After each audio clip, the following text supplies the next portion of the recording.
சொல்றது? எல்லா தெய்வத்துக்குள்ளவும் எம்பெருமான் வியாபிச்சிருக்கான். அப்போ எல்லா தெய்வமும் எல்லாரையும் படைச்சு வச்சிருக்காரு இல்லையா எம்பெருமான். படைப்பினுடைய ரகசியத்தை தெரிஞ்சவர் எம்பெருமான். படைப்பினுடைய ரகசியத்தை தெரிஞ்ச எம்பெருமான் தெரியாத ஒரு விஷயத்தை பண்ணுவாருன்னா கிடையாது. ஒரு வீட்டுல கூட அப்பா அம்மா 2 பேரும் இருந்தாதான் என்ன பண்றது அந்த வீடு முக்கியமா.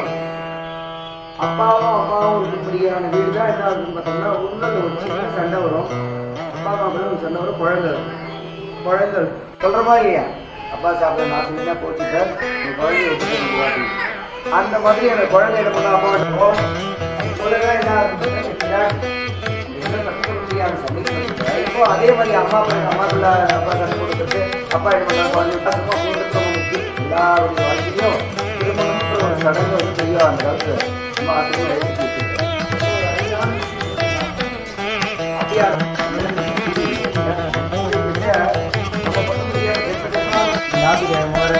நல்லா அழகாக சாப்பிட்டு நம்ம சாயங்காலமான எந்த ஒரு பார்க்கோ இல்லாட்டி எந்த ஒரு சினிமா தேட்டருக்கு போகணும் மனசு தகுதியாக இருக்கும்.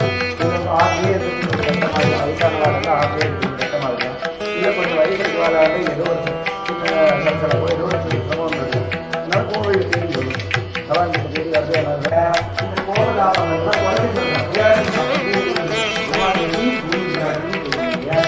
பார்த்துட்டு பூமாதேவி அப்படியே அந்த பூமாதேவி என்ன சொல்றா, அப்ப அம்மா அப்புறமா எங்க கோவில்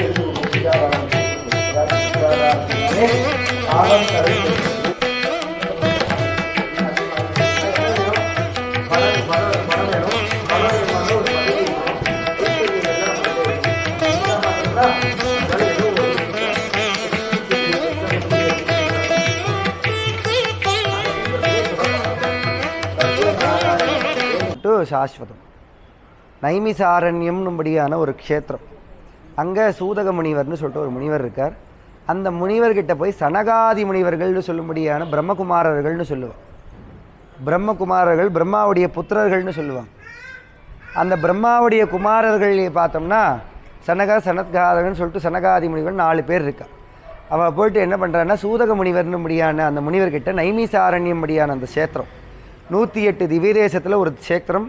அந்த இடத்துல போய் கேட்குறாங்கோ, சுவாமி நான் திரிலோகத்துலேயும் சஞ்சாரம் பண்ணி பார்த்தாச்சு, எல்லாரும் சௌக்கியமாக இருக்கா, ருத்ரனும் பார்வதியுமா சௌக்கியமாக இருக்காங்கோ, விஷ்ணுவும் மகாலட்சுமியும் சௌக்கியமாக இருக்காங்கோ, பிரம்மாவும் சரஸ்வதியும் சௌக்கியமாக இருக்காங்கோ, இந்த மாதிரி இந்திரனும் இந்திராணியும் சௌக்கியமாக இருக்காங்கோ, யமலோகத்தில் போய் பார்த்தா அங்கேயும் சௌக்கியமாக இருக்கா, இப்படி எல்லா வானலோகத்துலேயும் சௌக்கியமாக இருக்கா, அசுராலும் சௌக்கியமாக இருக்கா, பூலோகத்தில் மாத்திரம் என்னமோ தெரியல ஜனங்களுக்கு ஏதோ ஒரு கஷ்டம் வாட்டிகிட்டே இருக்குது கேட்குறேன். பூலோகத்தில் மட்டும்தான் கஷ்டமாக பாக்கி இருக்க முடியாது. அசுரலோகத்துலேயே அவளுக்கு கஷ்டம் கிடையாது. கிடைக்கிறத போட்டு அடித்து சாப்பிட வேண்டியது தான், அவள் பாட்டுன்னு அவள் பண்ண வேண்டியது தான். வைகுண்டத்துலேயும் அங்கே அவள்லாம் அமிர்தத்தை சாப்பிட்டவா மேலே இந்திராதி தேவர்கள்லாம். அதனால் அவளுக்கும் எந்த குறையும் கிடையாது. நமக்கு தான் பார்த்தோம்னா ஹாஸ்பிட்டலாக போகணும், மாத்திரை மருந்து வாங்கிக்கணும், 40 வயசை தாண்டதோ இல்லையோ டயாபெட்டிக்காக இருக்கணும், சுகர் வந்துடுத்து, பிபி வந்துடுத்து, இன்னும் இருக்கிற சமாச்சாரங்கள் எல்லாம் சேர்ந்து போய்ட்டுருது. பிறக்கிற குழந்தைக்கே சுகர் வந்துட்டுருந்துன்றான். அம்மா வயிற்றில் கேச்சே சுகர் இருக்குது, சுகரை சாப்பிடாதுன்ற. அப்புறம் சாப்பிட்றதுக்கு இல்லாத போச்சுன்னா என்ன வாழ்க்கை அது இல்லையா? அந்த மாதிரி அத்தியாவசியமே பூமியில் தான் பார்த்தோம்னா ரொம்ப கஷ்டப்பட்டுருக்கா ஜனங்கோ அப்படின்னு சொல்லிவிட்டு எங்கே இந்த சனகாதி முனிகள் போய் கேட்கவும் இதே அப்போ சொல்கிறார் சூதகமுனியை சொல்கிறார், இதே சஞ்சலம் ஒரு தடவை, இதே டவுட் ஒரு தடவை நாரதமுனிக்கு வந்தது. நாரதமுனிவர் நேரே எங்கே பண்ணார், நாராயணன் எப்பவுமே சொல்லிட்டு இருக்கவர் நாரதமுனி. அந்த நாரதமுனியை நேரே எங்கே பண்ணார்னு பார்த்தோம்னா வைகுண்டத்துக்கு போனார். விஷ்ணுதல் பண்ணு சொல்ல முடியான அந்த மகாவிஷ்ணு கிட்டவே போயிட்டார். பார்க்கடலுக்கு முடியான அந்த யோகனத்தில் பெருமாள் கிட்ட போய் கேட்குறார், பகவானே இதுக்கு என்ன பிராயச்சித்தம், இதுக்கு என்ன வழி, இதுக்கு எதான மாற்று வழி உண்டான்னு சொல்லிட்டு கதை கேட்குறவங்க நல்லா தெரிஞ்சுக்கணும். ஏன்னா கதையை கேட்டு கடைசியாக ஒன்றும் முடியாது போகக்கூடாது. சீதைக்கு ராமத் சித்தப்பான்னு சொல்லக்கூடாது. அதனால் சூதக முனிவர்கள் அப்படின்றவர் ஒரு பெரிய மகான். அவர்கிட்ட கேள்வி கேட்கறதுக்கு போயிருக்கார். யாருன்னா சனகாதி முனிவர்கள். கேள்வி கேட்டவர்கள் இந்த 4 பேர், பதில் சொல்கிறவர் சூதகமுனி. இந்த சூதகமுனி எங்கே சொல்கிறாருன்னா நாரதருடைய கதையை சொல்கிறார். நாரதருக்கு இதே டவுட் வந்தது. அப்பா நீங்கள் கேட்ட டவுட்டு நாரதருக்கு வந்தது. நாரதர் என்ன பண்ணார், பகவான் கிட்ட போய்க்கிறார். பகவானே சொன்னார். இப்போ பாருங்கள், இன்டீரியரில் இன்டர்மீடியேட்டாக யாரும் ரைட்டர்லாம் கிடையாது. இந்த ரைட்டரு அப்புறம் வந்து பார்த்தோன்னா இந்த கதை திரைக்கதை வசனம் இந்த மாதிரி யாரும் கிடையாது. டேரக்டரே பார்த்தோம்னா டேரக்டாக யார், பகவான் தான். அப்படி பகவான்கிட்ட போயிட்டு கேட்டிருக்கச்ச பகவானே வாய் தந்து சொல்கிறாராம், நாரதா இதே இந்த லோகத்தில் இருக்கும்படியான கஷ்டத்தை போக்குறதுக்கான ஒரு விரதம் உண்டு.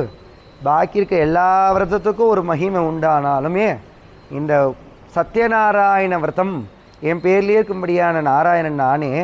அதான் சொல்கிறேன், நாராயணோபரோ ஜோதிராத்மா நாராயண பரஹ அந்தர்பகிஷ்ச தத் சர்வம் வியாபிய நாராயணஸ்திதா சொல்கிறோமா இல்லையா? இந்த நாராயண சப்தம்ன்றதே பெரிய விஷயம். அஷ்டாட்சர மஞ்சம் நாராயண சப்தம்ன்றதே பெரிய விஷயம். அந்த நாராயணன் கூட முன்னாடி பார்த்தோன்னா சத்யநாராயண விரதம். சத்தியம்னா அதுக்கு மேலே ஒன்றும் கிடையாது இல்லையா?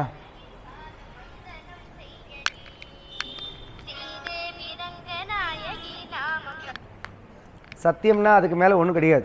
சத்தியத்துக்கு முந்தி நம்ம கூட சொல்கிறோம் இல்லையா, சத்தியமாக பெருமாள்கிட்ட பெருமாள் சத்தியமாக நமக்கு இந்த ஒரு காரியம் தரப்போ இது இருக்குது அப்படின்ட்டு. அப்படி பகவானே என்ன பண்ணுறாருன்னா சத்யநாராயண விரதம் அப்படின்னு ஒரு விரதத்தை என்ன பண்ணுறாருன்னு பார்த்தோம்னா சொல்லியிருக்கார். அந்த சத்யநாராயண விரதம் எங்கே ஆரம்பிக்கிறதுன்னு சொல்கிறார். சொல்லின்னு இருக்கச்ச காசி என்னும்படியான க்ஷேத்திரம் வாரணாசின்னு கொண்டாடுறோம் இல்லையா, கங்கை கரை ரொம்ப ஆச்சரியமான பூமி, புனித பூமின்னு சொல்லி இன்றைக்கும் காசியில் தான் பார்த்தோம்னா முக்தி தரும் ஸ்தலங்கள் அப்படின்னு பார்க்குறச்ச காசி தான் முதல் ஸ்தலமே. காசி கயா அவந்திகா மாயா மதுரா காஞ்சி அப்படின்னு பார்க்குறப்போ அந்த காசி க்ஷேத்திரத்தில் கங்கை ஓடின்னு இருக்கும்படியான இடத்துல 4 வேதத்தை கற்ற ஒரு பிராமணன் பகவான் என்ன பண்ண போகிறான்னு நல்லா தெரிஞ்சுக்கணும். சத்யநாராயணத்தில் ரொம்ப விசேஷமான ஒரு கதை இது. பகவானே சொன்ன விஷயந்தான், இது யாரும் மாற்றி சொல்லிக்கிறது இல்லை.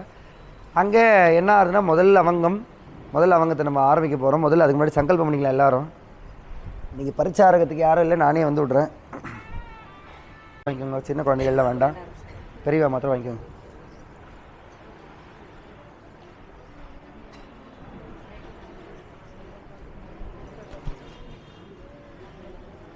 குழந்தைகள் வேண்டாம்.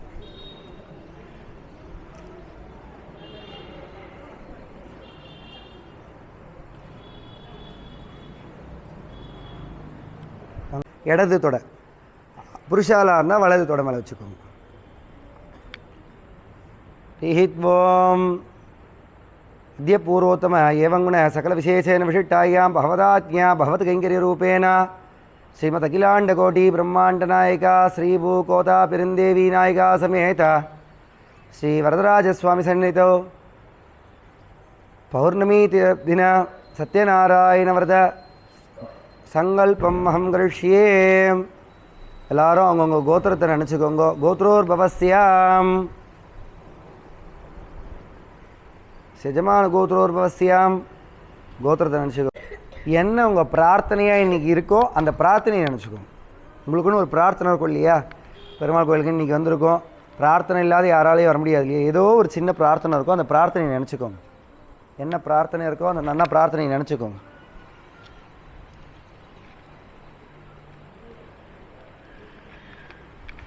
கையில் முடிக்கும். விஜய ஆயுராரோக்கிய ஐஸ்வர்யாபிவிருத்தர்த்தியம் சர்வாபிஷ்டபல சர்வேஸ்வர அனுகிரக அனுகூல்ய சித்தர்த்தம் இஷ்டபல காமிய யோக்கியதா சித்தர்த்தம். என்னெல்லாம் பிரார்த்தனை பண்ணிக்கிங்களோ அந்த பிரார்த்தனைலாம் பெருமாள் நடத்தி வச்சுட்டோன்னு நல்லா பிரார்த்திச்சுக்கோங்க. ஒவ்வொருத்தருடைய வாழ்க்கையோ என்ன முடியுமோ அதை சேர்த்து வச்சு மேலே சேர்த்துருக்கோம். ரீஹித்வோம் சர்வேஸ்வர அனுகிரக அனுகூல்ய சித்தர்த்தம். நிதானமாக ஆயிட்டா வருஷம் சேர்த்துருங்க.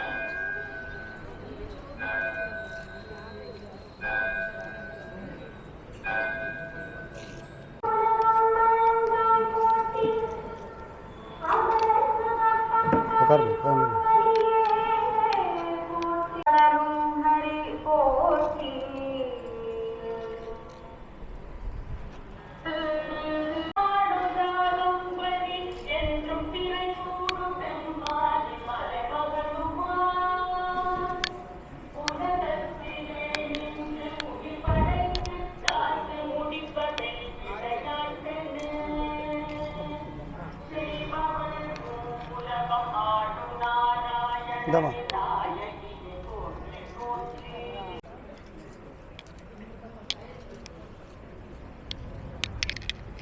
க்ஷேத்திரம் புண்ணியக்ஷேத்திரம் அப்படின்படியான க்ஷேத்திரம். அந்த க்ஷேத்திரத்தில் ஒரு பிராமணன் என்ன பண்ணார்னா, பிராமணனுடைய தொழில் என்னென்னா வேதத்தை ஓதணும் ஓதி வைக்கணும் அப்படின்றது சாஸ்திரம். வேதத்தை 4 வேதத்தையும் முறையாக கற்றுக்கணும். 4 வேதத்தையும் திருப்பி என்ன பண்ணணும், அடுத்த வாளுக்கு சொல்லி கொடுத்து அடுத்த வாளில் அந்த வேதத்தை படியே நடக்க வைக்கணும். லோகா சமஸ்தமாக நல்லா லோகத்தை பூரா சௌக்கியமாக இருக்கிறதுக்கு நித்தியமும் திரிகால சந்தியாவந்தனங்கள்லாம் பண்ணி லோகத்தை பூரா சேமமாக பண்ணிச்சுக்கணும். பிராமணனுக்கு தனிப்பட்ட பிரார்த்தனை கிடையாது. பெருமாள் கிட்ட பிரார்த்தனை பண்ணினாலே லோகம் பூரா சேமமாக இருந்தால் பிராமணன் பார்த்துன்னு என்ன பண்ண போகிறது, அவனுக்கு தேவைப்படுறதெல்லாம் கொடுத்துருவோம். எல்லா கோவிலில் நீங்களாம் கொடுக்குறீங்க இல்லையா, இப்போ மாதம் இப்போ சத்யநாராயண பூஜைக்கோ அப்புறமா பிரம்மோத்சவத்துக்கோ அப்புறமா பார்த்தோன்னா விஷ்ணுபதி புண்ணிய காலத்துக்கோ நீங்கள்லாம் கொண்டு வந்து கொடுக்குறது சாதாரணமாக வந்து விட்றது. அப்போ பண்ணுற பூஜை ஒழுங்காக இருந்தால் தானே தேடி வர போகிறது. நம்ம இங்கே எதுவும் நடத்தலாம், அடைய என்னப்பா கோவிலில் ஒன்றும் நடக்கலை, பிரசாதம் பார்த்தோன்னா அங்கே பிரசாதம் கொடுக்குறா, சக்கரை பழம் கொடுக்குறா, ரைசாதம் கொடுக்குறான்னா நாளை மறுநாள் வரச்சு என்ன பண்ண முடியும், நெய் எடுத்து கொடுக்கலாமா இல்லை சக்கரை எடுத்து கொடுக்கலாமான்னு கொடுத்து விடலாம். எதுவுமே மடப்பள்ளியில் இல்லைனாட்டி கொடுத்தாலும் வீணு தான் போகிறது எந்துக்கு அப்படின்னு சொல்லிட்டு விட்டு விட்டுரு. அந்த மாதிரி மனசுன்னும்படியான அந்த புஷ்பத்தை கையில் நிறைஞ்சு பிரார்த்தனை பண்ணிக்கோங்க. எம்பெருமான மனசார நினைக்கிறச்சு தான் உள்ளம் பெருங்கோயில் ஊனுடம்பு ஆலயம். உள்ளத்துக்குள்ளே இருக்கும்படியான பெருமாளை நம்ம வந்து அந்தர்பகிச்சமாக இருக்கும்படியான எம்பெருமானை நம்ம சேவிக்கிறச்சையே நமக்கு எல்லாம் நமக்குள்ளே அப்போ தான் நமக்குள்ளே ஒருத்தருக்கு அடியேன்னு ஒரு உள்ளானேன்னு ஆழ்வாரோட சூக்தி இல்லையா. உள்ளே ஒருத்தர் இருக்கச்சே நம்ம வெளியே ஏன் போய் பார்க்குறோன்னா அந்த வெளியே இருக்கிற எம்பெருமான் உள்ளே நான் இருக்கேன்றதை சொல்கிறான். இப்போ கோவில் வரோன்னா உள்ளே இருக்க எம்பெருமானா அப்பப்போ நினைக்க வச்சுட்டுருக்கேன், உங்களுள்ளேயே நான் இருக்கேன் உங்களுள்ளேயே நான் இருக்கேன் அப்படின்ட்டு. அதனால் அந்த உள்ளத்தை நினச்சிட்டு கையில் புஷ்பமாக வச்சுக்க வேண்டியதாக 5 ஆவர்த்தி மொத்தமாக. இந்த காசி க்ஷேத்திரத்தில் அந்த பிராமணன் வாழ்ந்துட்டுருக்கார், தரித்திரவானாக இருக்கார். 4 வேதம் படித்தாலுமே எல்லா பிராமணாலும் அதே மாதிரி கோவிலில் வந்து பூஜை பண்ணுறாலாம் கிடையாது இல்லையா. எல்லோரும் அவள் உத்தியோகத்துக்கு போய்ட்றா, இன்றைக்கி நிறைய சம்பாத்தியம் பண்ணுறா, கோவிலில் வருமானம் என்ன இருக்கிறதுன்னு சொல்லிட்டு விட்டு கூட போயிடுறேன். இருக்கிற வரையும் பார்க்கணுன்றது சாஸ்வதம். கோவிலில் வந்து நடக்கிறது அப்படின்னா யார் அந்த சுற்று வட்டாரத்தில் இருந்து பண்ணுறாலோ யார் பார்க்குறாலோ அந்த சன்னதியை பார்க்க முடியாத அர்ச்சகரில் கோவிலை விடக்கூடாது அப்படின்றது சாஸ்திரம் சொல்கிறது. அப்படி விட்டு போகக்கூடாது. இல்லை பணம் பதவி படாகம் அப்போல்லாம் 2வது விஷயந்தான். ஆனால் பெருமாளை சிரத்த பக்தியே பண்ணால் அதை காட்டிலும் இங்கே நிறைய சம்பாத்தியத்தை பெருமாள் கொடுத்துருவார் அப்படின்றது சாஸ்திரம். 4 வேதத்தை கற்றவர் 4 வேதம் கத்தும் பிரயோஜனம் இல்லாத கிழிஞ்ச தரித்திரமான வஸ்திரத்தை சாத்திண்டு காசியில் பிக்ஷை எடுத்துட்டுருக்கார். பார்த்துக்கோங்க, மாற்று வஸ்திரம் கூட கிடையாதான், தரித்திரமான வஸ்திரம், அழுக்கு வஸ்திரம், பிக்ஷைக்காரனை விட மோசமான நிலையில் இருக்கார். ஒரே ஒரு வேளை ஒரு டம்ளர் கஞ்சிக்கு கூட கஷ்டப்படுறார். அப்பேற்பட்ட கஷ்டத்தில் இருக்கார்.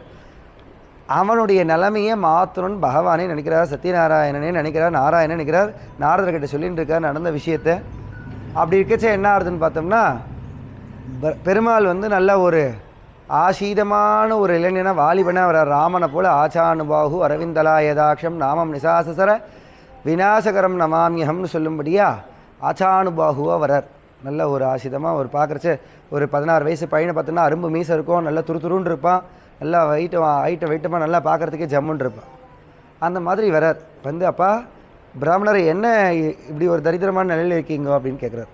பெருமாள் வந்து மனுஷ ரூபேனம்ன்றது கலியுகத்தில் கூட பகவான் வந்து யார் மூலயமா வருவார்னா மனுஷா மூலமாக தான் வருவார். அதனால தான் ஆற்றுக்கு வரவாளெல்லாம் நம்ம அதிதி தேவோ பவா உச்சாரம் பண்ணணும். ஆற்றுக்கு யாரான வராலாம் அவளுக்கு என்ன பண்ணணும், முதல்ல தீர்த்தம் கொடுக்கணும், அப்புறம் அவளுக்கு என்ன தேவைப்படுறதோ அதெல்லாம் கொடுக்கணுன்றது சாஸ்திரம். அந்த மாதிரி என்ன ஆகுதுன்னு பார்த்தோம்னா ஆற்றுக்கு வரார். இது பிராமணன்கிட்ட அந்த பெருமாள் கீழே இறங்கி வரார். வாலிபனா வந்துட்டு கேட்குறாரு, அப்பா என்ன பிராமணரை என்ன இப்பேற்பட்ட நிலையில் இருக்கீங்கோ, வஸ்திரம் கூட இல்லாத இப்படி கிழிஞ்ச வஸ்திரத்தோட பசியும் பட்டினியுமா இருக்கீங்க, எத்தனை நாள் ஆச்சு சாப்பிட்டு அப்படின்னு கேட்குறச்சு. சாப்பிட்டு இத்தனை நாள் ஆகுது சுவாமி, இத்தனை வேதம் படிச்சும் பிரயோஜனம் இல்லைன்னு சொல்கிறீப்பா, என்ன பிரயோஜனம் இல்லை அப்படின்னு சொல்லிட்டு கேட்டு நம்ம கதையெல்லாம் கேட்குறாரு. யார் அப்பா என்னென்ன நம்ம கூட போனோம்னா கேட்குறோம் இல்லையா. இந்த பொம்மநாட்டிகள்லாம் பார்த்தோம்னா சாயங்காலத்து கேட்பா, உங்கள் மாமியார் யாருமா, உங்கள் மாமியார் என்ன வச்சுட்டுருக்கா, பீரோவில் எத்தனை சவர வச்சுருக்கா, எத்தனை பட்டுப்பட வச்சுருக்கா, எல்லாம் உனக்கு தானே வரப்போகிறது, இல்லை சின்ன மருமகள் கொடுக்க போகிறாளா கேட்டு விசாரிச்சிடுறமா இல்லையா. ஒருத்தர் ஆற்று கல்யாணமாகி ஒரு பொண்ணு போகிறான்னா மாற்றுக்கு உங்கள் மாமியார் என்னெல்லாம் வச்சுட்டுருக்கா ஆற்றுல அப்படின்னு சொல்லிட்டு விசாரணை பண்ணி வச்சு விட்றேன். முதல்ல என்ன இருக்கிறது என்ன இல்லைன்றது அந்த மாதிரி பிரவரதெல்லாம் தெரிஞ்சுக்கிறார். பகவானும் என்ன பண்ணுறாருன்னா இந்த பிராமணன்கிட்ட கேட்குறார், இதெல்லாம் இந்த மாதிரி இருக்குது, இந்த மாதிரி இருக்குது, என்னப்பா எது என்னன்னு கேட்டால் அப்படின்னா சொல்லிட்டு இருக்கார். அவர் கட்டத்தில் அவர் சொல்லி முடிக்கிறார். கடைசியாக என்ன ஆகுதுன்னு பார்த்தோம்னா, சரி நான் உனக்கு இதுக்கு ஒரு உபாயத்தை சொல்கிறேன், இந்த கஷ்டம்லாம் உனக்கு நிவர்த்தி ஆகணும்னா ஒரு வழியை சொல்கிறேன், நீ கேட்குறியா அப்படின்னு கேட்குறார். ஓ அதுக்கு என்ன சொல்லுங்க அப்படின்னு கேட்குறார். அப்படி கேட்குறச்ச என்ன ஆகுதுன்னு பார்த்தோம்னா பகவான் சொல்கிறாரா ஒரு உபாயத்தை சொல்கிறாரா, அப்பா இந்த மாதிரி நான் ஒரு விரதத்தை சொல்கிறேன், அந்த விரதத்தை நீ ஃபாலோ பண்ணின்றியா அப்படின்னு கேட்குறாரு. அதுக்கு என்ன விரதம் சுவாமி அப்படின்னா, எப்போவுமே கஷ்டத்தில் இருக்கிறவங்க கிட்ட போய்ட்டு நம்ம விரதத்தை சொன்னோம்னா பண்ணணும்னு நினப்பா, ஆனால் சக்தி இருக்கணும்ல. என்னடா இது வீட்டில் இப்போ ஒரு ஐயர்கிட்ட போய் கேட்குறீங்கன்னா ஐயர் என்ன சொல்லுவார்னா, அம்மா வீட்டில் ஒரு சத்யநாராயண பூஜை பண்ணு, அம்மா ஒரு இது என்ன பண்ணு, ஒரு ஹோமம் பண்ணு சரியாக போய்டும்னு சொல்கிறார். இங்கே என்ன ஆகுதுன்னா, ஹோமம் பண்ணுறதுக்கு நம்மக்கிட்ட சக்தி இருக்கணும் இல்லையா? ஹோமம் பண்ணுறதுக்கு சக்தி இருக்கணும்னா திரவியம் இருக்கணும், பணம் இருக்கணும். நம்மளே பணம் இல்லாத அல்லாடின்னு இருப்போம். இந்த சுவாமி வர என்னென்னு பண்ணிட்டாருன்னு பார்த்தா, இதை பண்ணுமா சரியாயிடும்னு சொல்கிறார். அப்படி சொல்லினா அது சரியாகுமா சரியாகாதா, அதை பண்ணுறதுக்கு முதல்ல நம்மக்கிட்ட சக்தி இருக்கா, இதெல்லாம் யோசனை வரும் இல்லையா?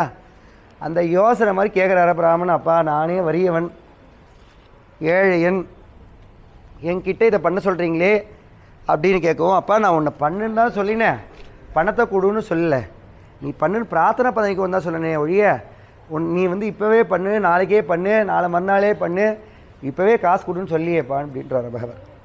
இவரும் பிரார்த்தனை. நம்மளும் என்ன பண்ணுறோம், கையில் இல்லாதப்போ தான் திருப்பதியில் பிரார்த்தனை பண்ணி, குழந்தை இடுப்பில் நிற்கல, குழந்தை ரொம்ப நாள் பிரார்த்தனை பண்ணிட்டு இருக்கோம், குழந்தை கிடைக்கல, இல்லை கல்யாணம் ஆகலைன்னா திருமாங்கல்யம் செலுத்துகிறேன், குழந்தைக்கு இடைக்கு பணம் போடுறேன்னா, குழந்தை பிறந்த பண்ணால் பிரார்த்தனை பண்ணிக்கிறோம், குழந்தை பிறக்கிற முன்னாடியே பிரார்த்தனை பண்ணிக்கிறோம். அந்த மாதிரி இவரும் என்ன பண்ணுறாரு, இந்த ஏழையான அந்த பிராமணனும் பிரார்த்தனை பண்ணிக்கிறார். பிரார்த்தனை பண்ணிண்டா பிரார்த்தனைன்றது ஒரு விஷயம் நடக்கணும் இல்லையா? பிரார்த்தனை பண்ணிட்டு காசி க்ஷேத்திரம் அப்படின்னுபடியான அந்த க்ஷேத்திரத்தில் மறுநாள் பிச்சைக்கு போகிறார். பிக்ஷை எடுக்கணும் அப்படின்றது தான் சாஸ்வதம். குஞ்சவிருத்தி பண்ணணும், பெருமாளுடைய நாமத்தெல்லாம் சொல்லி வீதி வீதியாக போட்டு என்ன பண்ணுவான்னா பிக்ஷை எடுத்துன்னு வரும்.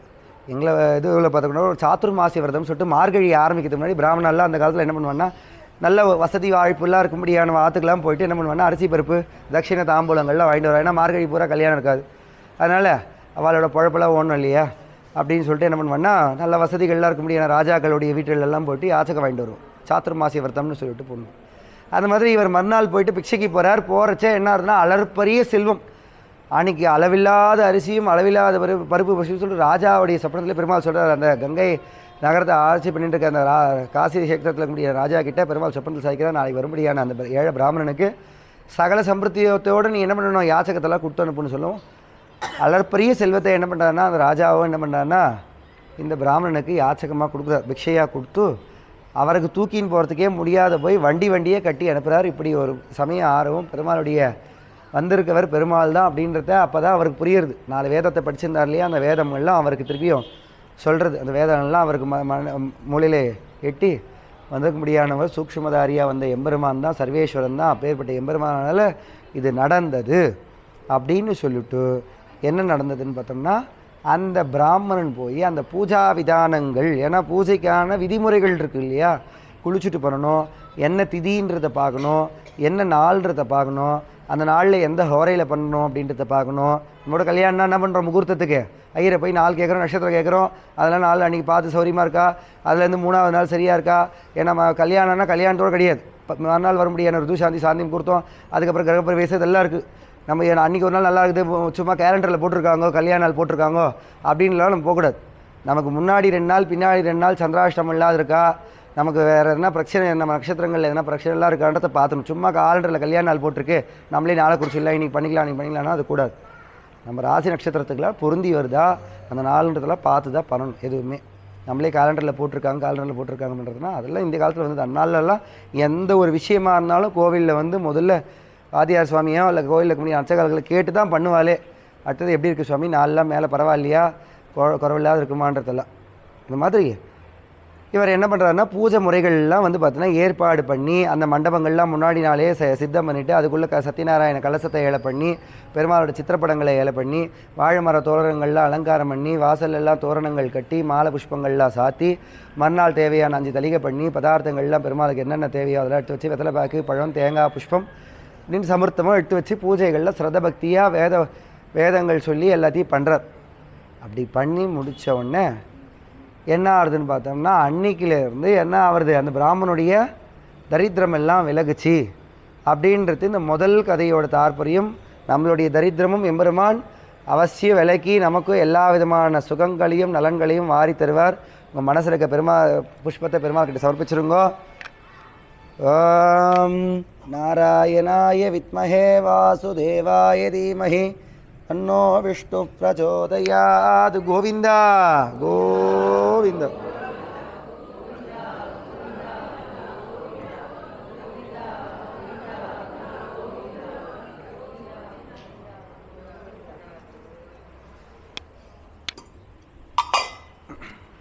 சே விறகு வெட்டியாக இருக்கார். சூத்ர குலம் முதல்ல வசதியான குலம். 4 குலமே பார்த்தோன்னா பிராமண சத்திரிய வைசிய, பிராமண சத்திரிய வைசிய சூத்திரன் 4 சொல்லும். எல்லாமே பகவான் கிட்ட வந்தது தான்.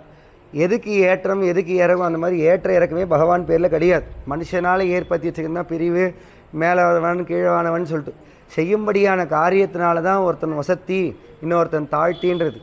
அதனால் பிறப்புக்கும் எல்லா உயிருக்கும் சிறப்புவா செய்தொழில் வேற்றுமையான். ஒருத்தர் பிராமண குலத்திலேயே பிறந்து சண்டாளனாக விஷயத்தை பாப்பத்தெல்லாம் பண்ணானா அவன் சண்டால குலத்துக்கு போய்டுறான். சண்டால குலத்தில் பிறந்தாலும் தான் சொல்கிறேனே, ஏற்றத்தாழ்வுகளே பகவான் பேரில் கிடையாது. பகவானுடைய நெற்றிலேருந்து வந்த முகத்துலேருந்து வந்தவா பிராமணா, மார்பிலேருந்து வந்த சத்திரியா, வயிற்றுலேருந்து வந்த வைசியா, காலிலேருந்து வந்தவா சூத்ரான்னு சொல்லும்படியான 4 வர்ணத்தவர்கள். அந்த 4 வர்ணத்துலேயும் திருவடிக்கு தான் ஏற்றம். பெருமாளுடைய சீசடகோபத்தில் தான் எல்லாருடைய தலையிலையும் ஏறுது.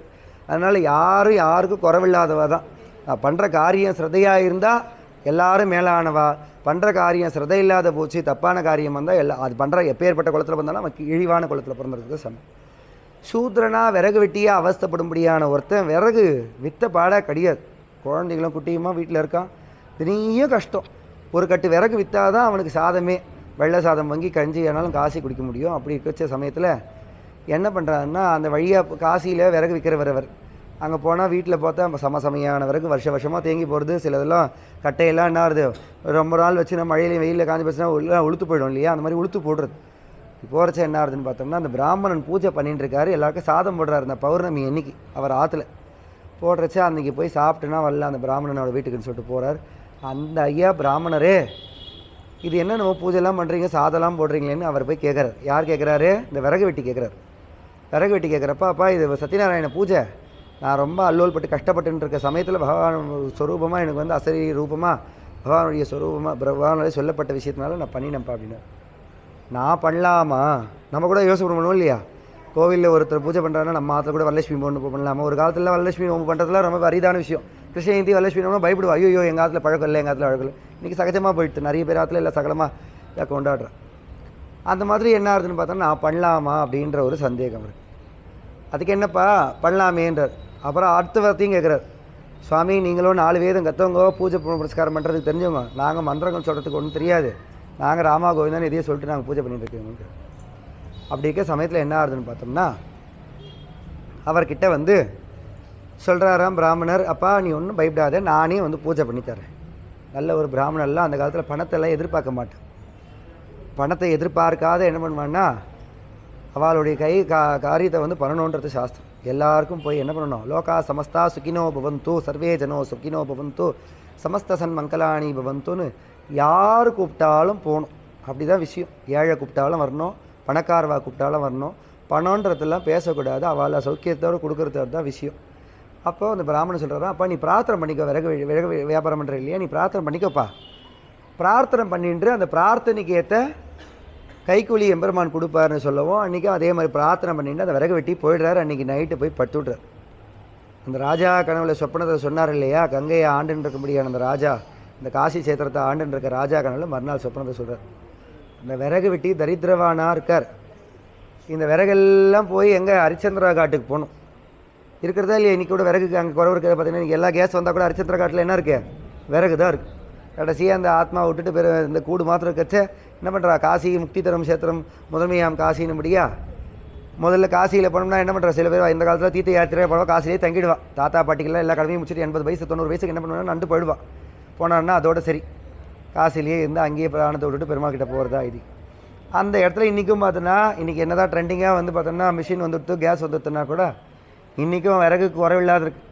அந்த ஏழையாக விறகு வெட்டி வச்சுருந்தா இல்லையா விறகு, அந்த விறகு மொத்தத்தையும் ராஜா வாங்கின்னு போய் மொத்தம் ஹரிச்சந்திரா காட்டில் ஒரு பிடாப்பா, நீ விறகு வெட்டி நீ எவ்வளோ விறகு வந்தாலும் வெட்டி இந்த கொடு, இது நீங்கள் என்ன பண்ணுறோம், இந்த விறகுலாம் நானே வாங்கி இந்த ஹரிச்சந்திரா காட்டில் போட்டு விட்றேன்னு சொல்லுவோம். அதே போல் விறகு வெட்டியோட தரித்திரமும் தீர்ந்து போகிறது. விறகு வெட்டிக்கிட்ட நிறையா தனங்கள்லாம் கொழிச்சு போகிறது. தனங்கள்லாம் கொழிச்ச உடனே என்ன பண்ணுறான், மறக்கக்கூடாது, வார்த்தையை மாத்திரம் எப்பயுமே மறக்கக்கூடாது. நம்ம கூட ஒரு கோவிலில் பிரார்த்தனை பண்ணிக்கிறோம் நடக்கிறது அப்படின்னு சொல்லிட்டு எத்கிஞ்சிட்டு தான் பிரார்த்தனை பண்ணிக்கணும். பெருசாக பூசணிக்காய் தூக்கி தலையில் வச்சுக்கணுன்றது அவசியம் கிடையாது. சின்ன ஒரு துளசியை தந்தோம்னா தந்துடணும். அந்த நாளைக்கு நம்ம வரமோ இல்லையா அன்றைக்கி கோவிலில் தந்துடணும். நம்ம எத்தனை பணக்காராக இருந்தால் கூட பகவான் பேரில் நம்ம எல்லா பிக்சர் தான். வி ஆர் ஆல் ஆர்ஸ் பெக்கர்ஸ். பெருமாள் கிட்ட கை நீட்டி தான் வரமே கண்டி பெருமாள் கிட்ட எங்கே நிறைய இருக்குப்பான்னு சொல்லிட்டு யாரும் அள்ளி இந்தாப்பா நீ வச்சுக்கப்பா நான் சௌக்கியமாக இருக்கு நீ நல்லா இருக்குன்னு சொல்லிட்டு பாருன்னா கிடையாது இல்லையா. எவ்வளோ பெரிய அரண்மனையில் இருந்தால் கூட பெருமாள் கிட்ட வந்து அப்பா என் பொண்ணுக்கு நல்லபடியாக ஆகணும், என் பையன் நல்லா இருக்கணும், எங்கள் உடம்புல நோய் வரக்கூடாது கேட்குறமா இல்லையா எல்லாரும். அந்த மாதிரி செய் நன்றி மறத்தல் அப்படின்றது கூடாது. அந்த பிராமணனை திருப்பி கூப்பிட்றார் வீட்டுக்கு, நான் நல்லா சௌக்கியமாக ஆகிட்டேன், நிறைய செல்வங்களில் எனக்கு வந்துட்டு இந்த பூஜையை நீங்கள் பண்ணி கொடுங்கன்னு சொல்லவும் அந்த விறகு வெட்டி வீட்டில் வந்து அவரும் அந்த பிராமணரும் என்ன பண்ணுறாரு, அந்த பூஜையை சிரதபக்தியாக பண்ணி வைக்கிறார். அப்போது பண்ணி வச்ச உடனே அவனுடைய தரித்திரமும் தீர்ந்து போச்சு. சாஸ்வதமான விஷயம். பகவான் வந்து ஏழை பணக்காரன்னு யாருக்கும் வித்தியாசம் கிடையாது. பகவானுக்கு யார் ஏற்றினாலும் அதே தீபம் தான், அதே ஜோதி தான். நான் உள்ளே ஏற்றுற விளக்குக்கும் அதே எண்ணெய் தான், அதே தெரியுதா. வாசலில் கருடாழ்வார்கிட்ட ஏற்றி வச்சிருக்கிற விளக்குக்கும் அதே தெரியுதா, அதே எண்ணெய் தான் இல்லையா. எல்லாத்துலேயும் ஒரே மாதிரி தான் ஜோதி இருக்குது. நிறைய எண்ணெய் ஊற்றினாலேன்னு பெருசாக பிரகாசமாக இல்லையே, அதே அளவு தான். அது மாதிரி ஏழை பணக்காரன்றதுலாம் பகவான் பேரில் கிடையாது. பகவான் எல்லாருக்கும் அனுகிரகம் பண்ணுவான். ஏழையாக இருந்தால் இன்னும் ஜாஸ்தியாக அனுகிரகம் பண்ணுவோம். கஷ்டத்தை கொடுப்பானே ஒழிய கைவிட மாட்டோம். கஷ்டத்தில் கச்சதான் பெருமாள் நம்ம நினச்சிட்டே இருப்போம். குந்தி என்ன பண்ணா, கஷ்டமே வேணும் அப்போ தான் உன்னை நினைக்க முடியும் கண்ணான்னு சொல்லிட்டு வரம் வாங்கினான். அந்த மாதிரி கஷ்டம் வரைச்சதை நம்ம பெருமாள் நினைக்காத பொறுத்தோம், கஷ்டம் இது சந்தோஷமாக இருக்கச்ச பெருமாள் நினைக்காத பொறுத்தோம், கஷ்டம் வரைச்ச பெருமாள் விட்டுவிட்றதுன்றதெல்லாம் கூடாது. எப்போவுமே பெருமாள் நினைக்கணும், ஒரே நிலையாக இருக்கணும். என்ன பண்ணாலும் நீ தான்ப்பா அப்படின்ற கெட்டியாக உறுதிப்பட இருக்கும். இப்போ இந்த 2வது ஆவர்த்தியில் இந்த காசி நகரத்தில் இருந்த தரித்திரவானாக இருந்த முதல் இதில் பிராமணனாக இருந்தார். விறகு வெட்டியான சூத்ரனும் சௌக்கியமானார் அப்படின்ற விஷயம் உங்கள் மனசில் இருக்க புஷ்பத்தை பெருமாள் பேரில் சமர்ப்பிச்சிடணும். மகே தன்னோதரா பிரச்சோதயாத். கோவிந்தா கோவிந்தா.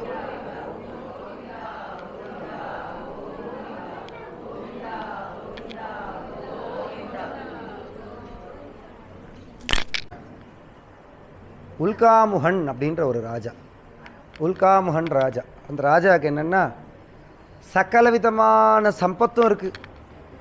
என்ன சம்பத்து இருந்தாலும் ஆற்றுல ஒரு குழந்தை இல்லாத போச்சுன்னா கஷ்டம் இல்லையா. குழலெனுது யாழினுது என்பர்தம் மக்கள் மழலை சொல் கேளாதா. என்ன இருந்தாலும் ஒரு குழந்தை இல்லாத போச்சுன்னா அவளை போல் துக்கவாதி யாரும் கிடையாது. புத்திர சோகம் தான் இருக்கிறதுலே பெரிய கஷ்டமான சோகம். இந்த ராஜாவுக்கு எல்லாருக்கும் சமர்த்த விதமான படை பதவி பணாகம் ஐஸ்வர்யம் சொல்லிட்டு அத்தனையும் இருக்கிறது. ஒரு குழந்தை மாத்திரம் இல்லை. அப்படி இருக்கச்சே என்னென்னமோ பூஜை பண்ணுறா. நம்ம கூட சொல்லுவா இல்லையா, நம்ம கூட குழந்தை இல்லைன்னா என்ன பண்ணுவா, ஏறாத கோவில் இல்லை, முழுகாத குளம் இல்லை, பண்ணாத பிரார்த்தனை இல்லை, செய்யாத பூஜை இல்லை.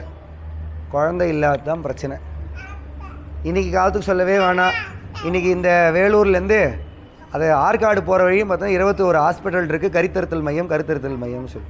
ஏன்னா இன்றைக்கி அவ்வளோ கஷ்டமாக போச்சு ஒரு குழந்தைக்கு. அன்றைக்கி பாட்டி தாத்தாலாம் 18, 10, 20 டசன் கணக்கில் பெற்றுண்டா யாரும் ஹாஸ்பிட்டல் வாசலில் போல் ஆற்றுலேயே ஆகும். முதல் குழந்தைக்கு அப்படி இப்படி ஆகும், மற்றெல்லாம் ஆற்றுலேயே எல்லாம் வரிசையாக ஆயின்றோம்.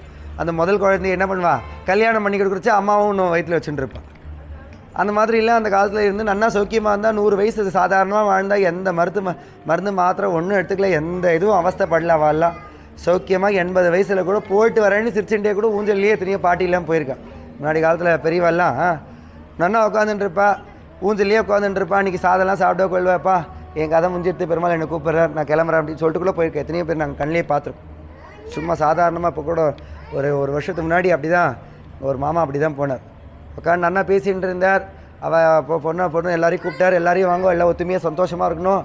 எனக்கு மேலே இது ஒரு சொல்கிறதுக்கு தெரியல, பெருமாள் என்னை கூப்பிட்றா போல இருக்குது, நான் போகிறேன்னு அப்படியே ஊஞ்சலே தலையை சாய்ச்சிட்டார் கீழே. அந்த மாதிரி தான் அந்த காலத்தில் போனேன். யார் இந்த ஹாஸ்பிட்டலில் போய் கையை துண்டு பண்ணிக்கிறது, காலை துண்டு பண்ணிக்கிறது, உடம்புல கையை இப்படி ஊனின்னு வர்றது இதெல்லாம் கிடையாது. ஒரு குச்சி வச்சுட்டு இருப்பான் அந்த காலத்தில். ஒரு குச்சி வச்சுன்னு பண்ணால் கூட அந்த முதுகு கூன் வளைஞ்சிரும். 100 வயசு ஆகிடும், முதுகு கூன் போட்டுரும். அப்போ கூட பார்த்தோன்னா அவள் வேலையை அவள் பார்த்துப்பா. குச்சி வச்சுட்டு போய் பாத்ரூம் போகிறது, வரது போகிறது, தூக்கிறது எடுக்கிறதே கிடையாது. தூக்கத்தை எடுக்கிறது, விழுந்து போகிறது, கால் வஞ்சி போகிறதுலாம் இப்போ தான். சும்மா விழுந்து வழுக்கி விழுந்துட்டால் கால் வஞ்சி போச்சு, சும்மா வழுக்கி விழுந்தால் கை வஞ்சி போச்சு அப்படின்னு. இந்த காலத்தில் அந்த மாதிரிலாம் கிடையாது. என்ன வழுக்கி விழுந்தாலும் வாழ்ந்து விழுந்தாலும் ஒரு மஞ்சள் துணியை எடுத்து என்ன பண்ணுவா, மேலே ஒரு தழியை ஒன்று வச்சு சுற்றுவா, காலை போட்டு கட்டுவா. அவள் பாட்டு நன்று ஒரு வாரம் 10 நாள் 10 இருப்பா, அப்படியே எழுந்து அந்த யாரையும் சிரமப்படுத்த மாட்டான். இன்றைக்கி என்ன ஆகுது, தூக்கிறதுக்கு ஒரு ஆள், எடுக்கிறதுக்கு ஒரு ஆள், ஆற்றுலேயே பிள்ளைங்கள்லாம் பார்த்தீங்கன்னா எல்லாம் ஃபாரினில் செட்டில் ஆகிடுறா. இங்கே என்ன பண்ணுறா, எல்லாம் சீஃப் இது சிஸ்டர் வச்சு விட்றா, அப்புறம் இன்னொருக்கிறதுல வச்சு விட்றா. என்ன இருந்து என்ன பிரயோஜனம். கடைசி காலத்தில் பிள்ளைங்கள்லாம் கூட இருந்தால் தானே ஒரு சந்தோஷமே. பேர பிள்ளைங்களை கொஞ்சணும், மடியில் வச்சுக்கணும், அவளெல்லாம் ஆச்சரியமாக 4 வாரத்தை நல்லது சொல்லி விளக்கணும். இவாளெல்லாம் உத்தியோகத்துக்கு போனால் கூட பேர பிள்ளைங்களோட இருக்கிறது தான் ஏன் சௌக்கியம். என்ன பணம் இருந்து என்ன சௌக்கியம் இருக்கிறது, ஒன்றும் கிடையாது. கடைசி காலத்தில் அப்பா அம்மாவை ஆசிரிச்சுட்டு கூட இருக்கணும். என்ன பணவி பதம் பணம் பண்ணணும்னு படத்துக்காகவே ஓடிண்டு அதான் சொல்கிறேன். உடலுக்கே நைந்து நைந்து ஓடி ஓடி உள்ளுருகின்னு சொல்லும்படியே அந்த உடம்புக்கோசரமே சம்பாத்தியம். என்ன சம்பாத்தியத்துக்கு என்ன பிரயோஜனம்?